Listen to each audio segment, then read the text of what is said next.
نبی صلی اللہ علیہ وسلم نے بنو قریظہ کا محاصرہ کیا اور محاصرہ کرنے کے بعد کئی دن تک محاصرہ رہا. پھر انہوں نے کہا کہ جو حضرت سعد رضی اللہ تعالیٰ عنہ جو ہمارے بارے میں فیصلہ کر دیں گے وہ ہمیں قبول ہے. اور حضرت سعد رضی اللہ تعالیٰ عنہ غزوہ خندق میں زخمی ہوئے اور مسجد نبوی کے اندر خیمہ لگا ہوا تھا. ان کا خون بہہ کر خیمے کے نیچے سے باہر جا رہا تھا. نبی صلی اللہ علیہ وسلم نے حضرت سعد کو بلایا, ان سے فیصلہ کروایا. انہوں نے کہا کہ جو بنو قریظہ کے بالغ لوگ ہیں ان کو قتل کر دیا جائے اور جو عورتیں اور بچے ہیں ان کو قید کر لیا جائے, لونڈی غلام بنا لیا جائے اور مال ان کا لوٹ لیا جائے. نبی صلی اللہ علیہ وسلم نے فرمایا کہ ایسا انہوں نے وہ فیصلہ کیا ہے جو اللہ کا فیصلہ ہے. یہ واقعہ ہے. اس کے بعد ایک ایلا کا مسئلہ اس کے اندر ہے. ایلا کہتے ہیں قسم. شوہر جو ہے خاوند اپنی بیوی کو قسم دے دیتا ہے کہ میں قسم اٹھاتا ہوں 1 مہینے کے لیے یا اتنے دن کے لیے میں تیرے قریب نہیں آؤں گا. اب اتنے دن کے بعد وہ اس کے قریب آ سکتا ہے. وہ قسم وہ طلاق نہیں ہے. اور جب وہ دن پورے ہو جائیں گے جو قسم میں اٹھائے تھے اتنے دن کے بعد وہ اپنی بیوی کے پاس جائے گا. نبی صلی اللہ علیہ وسلم نے اپنے بیویوں سے ازواج مطہرات سے ہماری ماؤں سے 1 مہینے کے لیے اعلان دیا تھا جب انہوں نے کچھ مال و دولت مانگا تھا یا زیور مانگے تھے. ایک مسئلہ بڑا اہم ہے. یہ تو میں نے آپ کو نشاندہی کیا, صرف اہم مسئلہ ہے اس کی طرف نشاندہی کرنا مقصود ہے جس میں حلال و حرام کے حوالے سے ہمارے لیے بہت ضروری ہے کہ ہم اس کو جان لیں. وہ مسئلہ ہے متبنہ بیٹا ہونے والا. اس کا اللہ نے فرمایا ادعوہم لآبائہم هو اقسط عند اللہ. ان کو اپنے باپوں کے ناموں سے پکارو, یہ اللہ تعالیٰ کے ہاں زیادہ انصاف والی بات ہے. متبنہ بیٹا کیا ہوتا ہے؟ جسے ہم لے پالک بھی کہتے ہیں. کسی کا بچہ لے کر اس کو پال لیتے ہیں, پرورش کرتے ہیں. اور ہمارے یہاں جو کام چلتا ہے وہ جاہلیت کے دور میں بھی یہی تھا. جاہلیت کے دور میں کیا تھا کہ کسی کا بچہ لے کے پال لیا ہے, اس کو اپنا بیٹا بنا لیا ہے. اب وہ متبنہ بیٹا اسے کہا جاتا ہے, لے پالک جسے کہا جاتا ہے. جس کو حقیقی بیٹوں کی طرح تصور کیا جاتا تھا. حقیقی بیٹوں والے ہی احکام اس کے اوپر لاگو ہوتے تھے. اس کی بیوی جو تھی وہ متبنہ بیٹے کی بیوی متبنہ بیٹا بنانے والے کے لیے حقیقی بہو کا درجہ رکھتی تھی. وہ اس کے اوپر حرام تھی جیسے حقیقی بہو حرام ہوتی ہے, اور وہ وراثت میں بھی حقدار بنتا تھا. اور یہ جو ہے اس رسم کو اللہ رب العزت نے اس سورۃ الاحزاب کے اندر آیات نازل فرما کے اس رسم کو ختم کیا. نبی صلی اللہ علیہ وسلم کا بیٹا کا ایک متبنہ بیٹا بنایا گیا تھا, زید بن حارثہ. اگر بات لمبی نہیں ہوتی تھوڑا سا میں اس کے بارے میں پس منظر بتا دوں کہ زید بن حارثہ کون تھے. زید بن حارثہ جو تھے رضی اللہ تعالیٰ عنہ, یہ عیسائی ایک آزاد خاندان کا بچہ تھا جو بکتا بکاتا مکے میں آیا. حضرت خدیجہ رضی اللہ تعالیٰ عنہ کا بھتیجا تھا حکیم بن حزام, اس نے اس کو خرید لیا. اس کے بعد اسے اپنے پھوپھی یعنی حضرت خدیجہ رضی اللہ تعالیٰ عنہ کو دے دیا. جب نبی صلی اللہ علیہ وسلم کے ساتھ نکاح ہوا ہے حضرت خدیجہ کا, اس کے بعد حضرت خدیجہ رضی اللہ تعالیٰ عنہ نے وہ غلام زید بن حارثہ کو نبی صلی اللہ علیہ وسلم کو ہبہ کر دیا. اب وہ نبی صلی اللہ علیہ وسلم کی خدمت میں رہا, خدمت کرتا رہا. طائف کے میدان میں, طائف میں جب نبی صلی اللہ علیہ وسلم گئے تھے اس وقت بھی یہ ساتھ تھے. طائف والے پتھر مارتے تھے تو یہ اپنا سینہ آگے کرتے تھے اور پتھر کو برداشت کرتے تھے. تو نبی صلی اللہ علیہ وسلم کے ہر لمحہ اسے خدمت کی. ایک دفعہ اس کے والدین خبر ہوئی کہ ہمارا بیٹا مکہ میں ہے, وہ لینے کے لیے یہاں پر آئے تو زید کو ملے اور کہا کہ بیٹا ہمارے ساتھ چلو. اس سے کہا کہ میں تو نہیں جاؤں گا. محمد صلی اللہ علیہ وسلم ان کے ساتھ میرا معاملہ ہے تو میرا ایسا معاملہ میں کبھی کسی کے بعد دیکھا نہیں ہے تو میں نہیں جا سکتا. انہوں نے محمد صلی اللہ علیہ وسلم سے بات کی کہ آپ جتنے پیسے مال لینا چاہیں ہم سے لے لیں اور یہ زید ہمارا بیٹا ہمیں واپس کر. آپ صلی اللہ علیہ وسلم فرمایا کہ زید سے بات کر لو, اگر وہ تمہارے ساتھ جانے کو تیار ہے تو مجھے کوئی اعتراض نہیں ہے, میں کوئی پیسہ نہیں لوں گا آپ سے. زید سے بات کی, وہ مانا نہیں. تو پھر نبی صلی اللہ علیہ وسلم بہت خوش ہوئے اس پر, اور آپ نے پھر بیت اللہ میں اعلان کیا کہ لوگوں سن لو, یہ زید آج کے بعد غلام نہیں بلکہ میں اسے آزاد کرتا ہوں اور اس کو میں اپنا بیٹا بناتا ہوں. اس کے بعد وہ زید بن محمد کے نام سے ہی پکارا جاتا رہا. حضرت عبداللہ بن عمر رضی اللہ تعالیٰ عنہ فرماتے ہیں کہ زید بن حارثہ کو زید بن محمد کے نام سے ہی ہم پکارتے رہے یہاں تک کہ اللہ تعالیٰ کی آیت نازل فرما دی ادعوہم لآبائہم هو اقسط عند اللہ, ان کو اپنے باپوں کے نام سے ہی پکارو, یہی زیادہ انصاف والی بات ہے. اب اس کے بعد سے فرماتے ہیں کہ ہم زید بن محمد کو زید بن حارثہ کے نام سے ہی پکارتے رہے.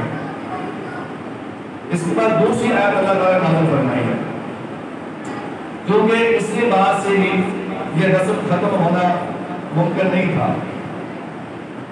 کہ صرف ولدیت کو بدل دیا جائے, اصل باپ کا نام پر لے آئے, لیکن آگے جو احکام اور بھی آتے ہیں.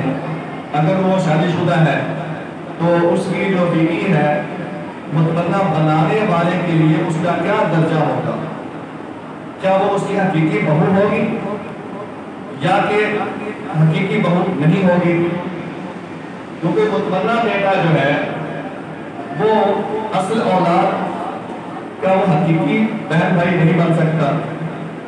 جہالت میں وہ وراثت حقدار بھی تھا, اور ہمارے ہاں بھی ایسا ہے جس کو متبنہ بنا لیتے ہیں, لے بالغ ہوتا ہے, اور یہاں تک ہمارے مسلمان ظلم یہ کرتے ہیں, انتہائی درجے کا ظلم.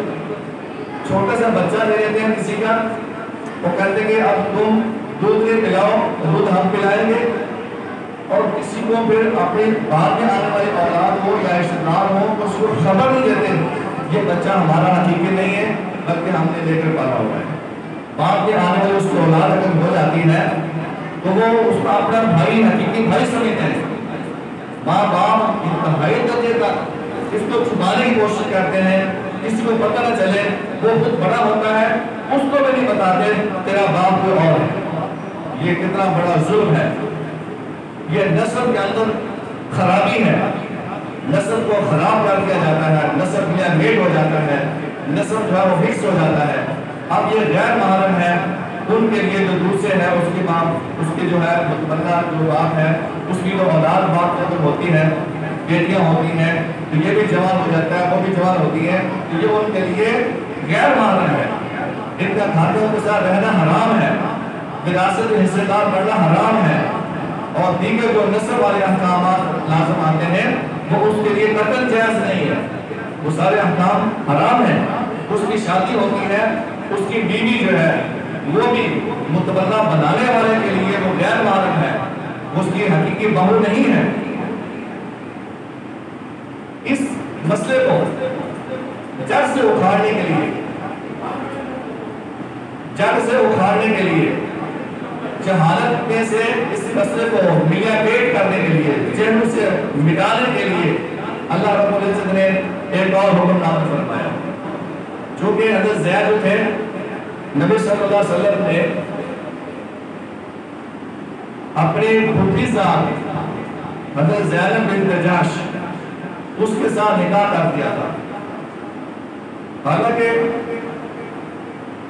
اور یہ بھی یاد رکھیں کہ یہ زینب نبی صلی اللہ علیہ وسلم پھوپھی کی بیٹی, جو شروع سے آپ اس کو جانتے ہیں, خاندان ہے ایک, پہلے پردہ بھی واجب نہیں ہوا تھا، اس وقت سے جو پردہ بھی نہیں تھا، آپ نے تو دیکھا ہوگا بھی تھا پھوپھی کی بیٹی ہے اور آپ نے زیاد کے ساتھ شادی کرنا چاہی، نکاح کرنا چاہا تو اس نے انکار کیا، وہ کہتا ہم تو ایسے خاندان کے یہ غلام ہے، آزاد کردہ غلام، ہمارا نسب کہاں اور اس کا نسب کہاں، ہمارا خاندان کی نکاح ہم نہیں کرتے، سارے خاندان مخالفت ہے، حتیٰ کہ حضرت زینب رضی اللہ عنہا نے بھی رضامندی کا اظہار نہیں کیا، لیکن نبی علیہ السلام کا حکم تھا، اس لیے وہ مانی اور نکاح ہوا۔ چونکہ شروع سے ہی وہ ایک بات موجود کی ذہن کے اندر کہ ہمارا جو ہے نا تقابل نہیں موجود ہے، غلام ہے، آزاد کرنا ہمارا خاندان کچھ ہے، کچھ عرصہ نکلتا گیا اور وہ ان کے درمیان ناچاکی رہی۔ حضرت زید نبی علیہ السلام کے پاس آ کر شکایت اکثر کرتے کہ جی میں جو ہے نا ہمارا یہ معاملہ ہے، میں طلاق دینا چاہتا ہوں، آپ مجھے اجازت دیں۔ آپ اسے یہی کہتے امسک علیک زوجک واتق اللہ، اے زید اپنی بیوی کو اپنے پاس رکھو، اللہ سے ڈرتے رہو، اللہ کا تقوی اختیار کرو۔ لیکن نبی علیہ السلام کو ذہن یہ بات تھی کہ کسی وقت کچھ ہو بھی سکتا ہے، اللہ تعالیٰ نے بھی خبر دے دی تھی آپ کو کہ یہ معاملہ چلنے والا نہیں ہے، تو اس لیے اللہ تعالیٰ خود ہی اس معاملے کو ہمیشہ کے لیے ختم کرنا چاہتے ہیں۔ اللہ تعالیٰ نے خود ہی ایسے اسباب ہی پیدا کر دیے کہ زید کی زینب کا نکاح نہ ہو سکے، زینب کا نکاح نہیں ہوگا، تو پھر آگے جو ہے اس نسل کو ختم کرنے کے لیے کیا کر رہا ہے اللہ تعالیٰ نے آپ کو بتا دیا تھا کہ زینب کا نکاح آپ کے ساتھ ہوگا، اس لیے تاکہ دنیا کو بتایا جا سکے کہ صرف زید محمد سے زید بن حارثہ نام تبدیل ملکیت چینج کرنے سے بات نہیں بنتی، اس کی جو متمنہ بیٹے کی جو بیوی ہے، متمنہ بنانے والے کی حقیقی بہو نہیں ہے، وہ غیر محرم ہے اور اس کے ساتھ اس کا نکاح ہو سکتا ہے، جو جاہلیت کے دور میں جس کا تصور بھی نہیں تھا کہ متمنہ بنانے والا شخص اپنے متمنہ بیٹے کی بیوی کے ساتھ اس کے طلاق ہونے کے بعد نکاح کرتے، وہ حرام سمجھتے تھے، وہ حقیقی بہو سمجھتے تھے، اس کو بھی ذہنوں سے نکالنے کے اللہ تعالیٰ نے اس کو جڑ سے کھیڑنے کے لیے اس رسم کو اللہ تعالیٰ نے یہ کہا۔ اس میں آیت ہے، دوسری آیت اللہ نے نازل فرمائی تھی، وَإِذْ تَقُولُ لِلَّذِي أَنْعَمَ اللَّهُ عَلَيْهِ، اے پیغمبر جب تو کہہ رہا تھا اس کو جس پر اللہ نے انعام کیا، اور وَأَنْعَمْتَ عَلَيْهِ، اور تو نے جو اس پر انعام کیا، اب انعام کون سے کیا اللہ تعالیٰ نے؟ اللہ نے زیاد کو پر انعام کیا کہ مشرک گھرانے سے نکال کر نبی صلی اللہ علیہ وسلم کی خدمت کا پیش کر دیا، ایک انعام تو یہ ہے۔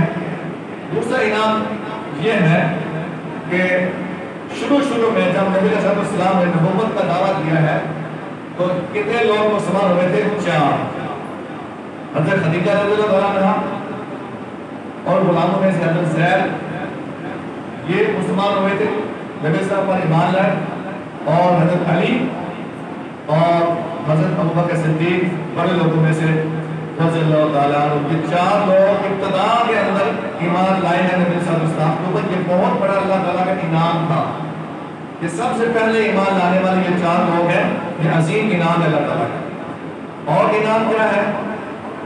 حضرت زید ہی وہ عبارت صحابی ہے جس کا نام قرآن پاک میں موجود ہے، اور قیامت تک کے لیے اس کا نام قرآن پاک میں رہے گا۔ اور انعام کیا ہوا کہ حضرت زید اور اس کا بیٹا اسامہ بن زید، یہ دونوں ان کے ساتھ رسول اللہ صلی اللہ علیہ وسلم کی عظیم محبت تھی، بہت زیادہ محبت، تاکہ ان کو حب رسول کہا جاتا۔ زید کو بھی ان کا بیٹا اسامہ بن زید دونوں حب رسول ہے، رسول کے محبوب قریب لوگوں میں سے یہ ہے۔ اور نبی صلی اللہ علیہ وسلم نے انعام کیا کیا کہ آپ کو آزادی دی، آزاد کیا، حسن سلوک کیا، پھر آپ کو اپنے پھوپھی صاحب جو ہے زینب پھوپھی کی بیٹی کے ساتھ نکاح بھی کیا۔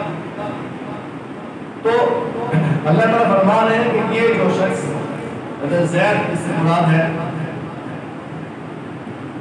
جس پر اللہ نے انعام کیا، اور جس پر آپ نے بھی نامت کیا، تو اسے کہہ رہا تھا امسک علیک زوجک واتق اللہ، کہ اپنی بیوی کو اپنے پاس رکھو اور اللہ تعالیٰ سے ڈرتے رہو. بار بار تو اسے یہی تلقین کر رہا تھا. وَتُخْفِي فِي نَفْسِكَ مَا اللَّهُ مُبْدِيهِ، اور وہ اس چیز کو اپنے نفس میں چھپا رہا تھا جسے اللہ ظاہر کرنا چاہتا ہے. اب کیا چھپا رہا تھا؟ وہ یہ چاہتے تھے کہ سب اسلام کے ان کا معاملہ جو ہے وہ درست ہو جائے، کیونکہ اگر یہ طلاق دیتا ہے، میرے ساتھ اگر نکاح ہوتا ہے تو یہ یہود ہیں، مشرکین ہیں، منافقین ہیں، انہوں نے میرے خلاف روپے کرنا شروع کر دینا ہے. دیکھو جی محمد نے اپنے متبنہ بیٹے کی جو بہو بیوی ہے یعنی اپنی بہو کے ساتھ نکاح کر لیا ہے. اب اخلاقی طور پر اتنا روپے کرنا کیا جائے گا کہ ان کو ایک بہترین موقع مل جائے گا نبی صلی اللہ علیہ وسلم کے خلاف روپے کرنے کا. لیکن اللہ تبارک و تعالیٰ اس کو ظاہر کرنے والا تھا. اللہ ہمارے بخشن تخفی فی نفسک ما اللہ مبدیہ، جس کو اللہ ظاہر کرنا چاہتا ہے تو اسے چھپانے کی کوشش کر رہا تھا. لیکن وتخشى الناس، تو لوگوں سے ڈر رہا تھا. واللہ حق ان تخشى، اللہ زیادہ حقدار ہے تو سے ڈرے. فلما قضى زید منها وطرا، جب اس نے زید نے اپنی حاجت پوری کر لی، یعنی طلاق دے دی، طلاق کے بعد عدت پوری ہو گئی، عدت اندر رجوع تو ہو سکتا تھا لیکن رجوع بھی نہیں کیا تھا زید نے، تو سمجھو اس کی حاجت پوری ہو گئی، ضرورت نہیں ان کو، رغبت نہیں تھی ان کو، تو وہ چھوڑنا ہی چاہتے تھے. ہر صورت میں طلاق جب ہو گئی تھی اور عدت ختم ہو گئی، اللہ فرما رہے ہیں زوجناکہا، ہم نے تیرا اس کے ساتھ نکاح کر دیا، شادی کر دی. اب اللہ کے رسول صلی اللہ علیہ وسلم کا خود نکاح کرتے، شادی کرتے تو ذرا معاملہ کچھ اور تھا، لوگ باتیں بناتے. اللہ تعالیٰ نے اس معاملہ خود آپ نے ذمہ لے لیا، تجھے نکاح کرنے کی کیا ضرورت ہے، ہم نے خود آسمانوں سے نکاح کر دیا ہے اس کے ساتھ. زوجناکہا لکی لا یکون علی المؤمنین حرج، تاکہ مومنوں کے اوپر کوئی تنگی نہ ہو، فی ازواج ادعیائہم، اپنے متبنہ بیٹوں کی بیویوں کے معاملے میں، اذا قضوا منہن وطرا، جب وہ اپنی بیویوں کو طلاق دے دیں تو متبنہ بنانے والوں کے لیے کوئی حرج نہ ہو، وہ ان سے نکاح کر سکیں. وکان امر اللہ مفعولا، اور یہ کام تو ہو کر ہی رہنے والا تھا، یہ کام تو ہو کر ہی رہنے والا تھا. یہ تو اللہ نے فیصلہ کر لیا تھا، یہ کرنا ہی کرنا ہے، زید سے چھڑانا ہی چھڑانا ہے، اور محمد صلی اللہ علیہ وسلم کے ساتھ نکاح کروانا ہی کروانا ہے. کہا کہ قیامت تک کے لیے، آنے والوں کے لیے، اور اس وقت جو جہالت والے لوگ ہیں ان کی اس رسم کو، اس کو میٹ کیا جائے، اس رسم کو ختم کیا جائے. حضرت انس بیان کرتے ہیں رضی اللہ تعالیٰ عنہ کہ جس وقت زید نے طلاق دے دی، عدت گزر گئی، نبی علیہ السلام نے زید سے کہا کہ تم جاؤ زینب کے پاس، اس کے پاس میرا تذکرہ کرو. وہ کہتے ہیں کہ میں جس وقت گیا تو وہ آٹے میں خمیر ملا رہی تھی. اب جب اس کو پتہ چلا کہ نبی علیہ السلام ان سے نکاح کرنا چاہتے ہیں، اب زینب کی اہمیت بڑھی. وہ کہتے ہیں کہ میں جس وقت گیا تو میں اس کی بڑی اہمیت کو محسوس کیا، اور میں 2 منٹ کے لیے اس کو دیکھ نہیں سکا. میں نے واپس اپنے قدموں پر مڑ کر پیٹھ دوسری طرف کر کے منہ دوسری طرف کر کے میں نے کہا زینب مجھے رسول اللہ صلی اللہ علیہ وسلم نے بھیجا ہے اور انہیں حکم دیا ہے کہ آپ، یعنی وہ آپ کا انہوں نے تذکرہ کیا ہے، اشارہ کیا ہوتا ہے. حضرت زینب نے کہا کہ میں اس وقت کا کوئی کام نہیں کرتی جب تک میں اپنے رب سے مشورہ نہ کروں. اور وہ اٹھی، جائے نماز پر گئی، استخارہ کیا. ادھر اللہ تعالیٰ نے قرآن میں آیات نازل فرما دی کہ زوجناکہا، اے نبی ہم نے تیرا نکاح کر دیا ہے. بس تو پھر نبی علیہ السلام حضرت زینب کے پاس گئے، خبر دی۔ حضرت زینب بیان کرتی ہیں کہ بعد میں اپنی جو دوسری امہات المؤمنین یعنی جو سوگریں لگتی ہیں نبی صلی اللہ علیہ وسلم کی دوسری جو بیوی ہیں ازواج مطہرات، ان سے وہ فخر کیا کرتی تھی، وہ کہا کرتی تھی تمہارا نکاح تمہارے خاندان والوں نے کیا ہے، تمہارے گھر والوں نے تمہارا نکاح کیا رسول اللہ کے ساتھ، اور میرا نکاح تو اللہ تعالیٰ نے ساتھ آسمانوں سے اوپر سے کیا ہے۔ بہت احساس والی بات ہے حضرت زینب کے لیے رضی اللہ تعالیٰ عنہ کے لیے۔ اب یہ جو ہے مسئلہ ہمارے ہاں اس پوری آیات سے یہ مسئلہ ثابت ہوا کہ جو منہ بولا بیٹا ہوتا وہ حقیقی بیٹا نہیں ہوتا، اور اس کو متبنہ بنانے والے کی ولدیت سے نہیں پکارا جا سکتا، بلکہ اس کے اصل باپ کے نام سے پکارا جائے گا۔ آپ رکھیں اس کو، خدمت کروائیں مشاہدہ رہے تمہارے ساتھ اس وقت جب تو وہ بالغ نہیں ہوتا۔ اگر وہ گھر میں اور عورتیں بچیاں ہیں تو وہ غیر معلوم شمار ہوگا، اس کو نکالا جائے گا، پردہ کیا جائے گا، احکام غیر معلوم والے ہو جائیں گے، وہ وراثت میں حقدار نہیں ہوگا، اور محبت پیار کے لیے یا رحمت شفقت کے لیے بیٹا کہنے میں کوئی حرج نہیں ہوتا، لیکن بیٹوں والے حقوق اس کے نہیں ہوگے۔ نبی صلی اللہ علیہ وسلم فرماتے ہیں، حدیث ہے، حضرت سعد بن وقاص کا فرماتے ہیں، صحیح بخاری کے اندر روایت ہے، رسول اللہ صلی اللہ علیہ وسلم نے فرمایا من ادعا الى غیر ابیہ وهو يعلم انه غیر ابیہ فالجنۃ علیہ حرام۔ جو بندہ اپنے باپ کے علاوہ کسی اور کی طرف اپنی نسبت کر لے، ولدیت کسی اور کی بنا لے، اور وہ جانتا ہے کہ یہ میرا باپ نہیں ہے اصلی، لیکن اپنی ولدیت دوسرے کے نام سے رکھ لیتا ہے، اسی کے نام سے پکارتا ہے اپنے آپ کو، اللہ کے رسول فرماتے ہیں کہ جنت اس کے اوپر حرام ہے۔ ایک دوسری روایت حضرت ابو ہریرہ رضی اللہ تعالیٰ عنہ کی ہے، وہ بھی صحیح بخاری کے اندر ہے۔ نبی صلی اللہ علیہ وسلم فرماتے ہیں کہ لا ترغبوا عن ابنائکم عن آبائکم، لا ترغبوا عن آبائکم، اپنے باپوں سے بے رغبتی نہ کرو۔ من یرغب عن ابیہ، جو شخص اپنے باپ سے بے رغبتی کرے گا فہو کفر، وہ کفر ہے۔ یہ معاملہ چھوٹا سا نہیں ہے، بہت بڑا معاملہ ہے۔ اپنے باپ کے علاوہ کسی دوسرے کی طرف نسبت کرنا، اپنی ولدیت رکھنا، یہ حرام، کفر، جنت حرام۔ اس شخص کے اوپر جو جانتا ہے کہ یہ میرا باپ نہیں لیکن پھر بھی اپنی ولدیت اس کے ساتھ رکھ رہا ہے، اس کے اوپر جنت بھی حرام ہے، اور یہ فعل جو عمل کر رہا ہے یہ کفر والا ہے۔ اس وقت جو لوگوں نے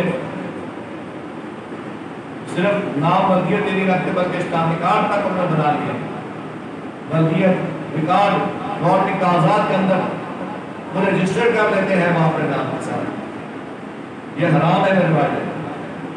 اس لیے اس سے بچنا چاہیے حرام کام سے۔ اللہ تعالیٰ سے دعا ہے اللہ ہمیں اس مسئلے کو سمجھنے کی توفیق عطا فرمائے، اور جاہلیت کی اس رسم کو ختم کرنے کی توفیق عطا فرمائے۔ هذا ما عندي والله أعلم بالصواب۔